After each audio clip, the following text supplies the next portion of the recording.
RPF এবং যাত্রীদের মধ্যে বচসায় ধুমধুমার দমদম স্টেশন। লাইনে পড়ে কাটা গিয়েছে যাত্রীর পা, মাথা ফেটেছে মহিলা আরপিএফ এর। জানা গিয়েছে 2 নম্বর প্ল্যাটফর্মে যখন ডাউন ব্যারাকপুর লোকাল ঢুকছিল তখন কিছু যাত্রীদের মধ্যে বচসা বাঁধে। পরবর্তীতে সেখানে ঢুকে পড়ে আরপিএফ। তারা পরিস্থিতি সামাল দেবার চেষ্টা করলেও পরিবর্তে আরো উত্তপ্ত হয়ে ওঠে। ঝামেলার মধ্যেই এক যাত্রী ও 2 আরপিএফ কর্মী লাইনে পড়ে যান। কার্যত তখনই ট্রেন এসে পড়ে। এক যাত্রীর পা কাটা গিয়েছে বলে খবর। এক আরপিএফ কর্মীর মাথা ফাটে। করুণা কুমারী নামে আহত মহিলা আরপিএফ কর্মী এবং বছর 58 জগদীশ চন্দ্র সরকার নামে ওই যাত্রীকে আরজিকর হাসপাতালে নিয়ে যাওয়া হয়েছে।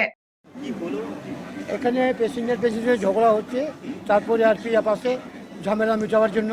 তারপরে তর্ক হয়ে হয়ে হয়ে হয়ে একটা প্যাসেঞ্জার কী করেছে, লাইনে ঝাঁপ দিয়েছে। ঝাঁপ দেওয়ার পরে ট্রেন ঢুকে যায়। দুটো আরপিএফ ছিল, একটা আরপিএফ ঝাঁপ দিয়ে পার হয়ে যায়, আর একটা ম্যাডাম আরপিএফ ঝাঁপিয়ে পড়ে, লাইনে শুয়ে পড়ে। লাস্টে ট্রেন চলে গেল, ওই ঝাঁপ দিয়েছে, তার পা কেটে গেল।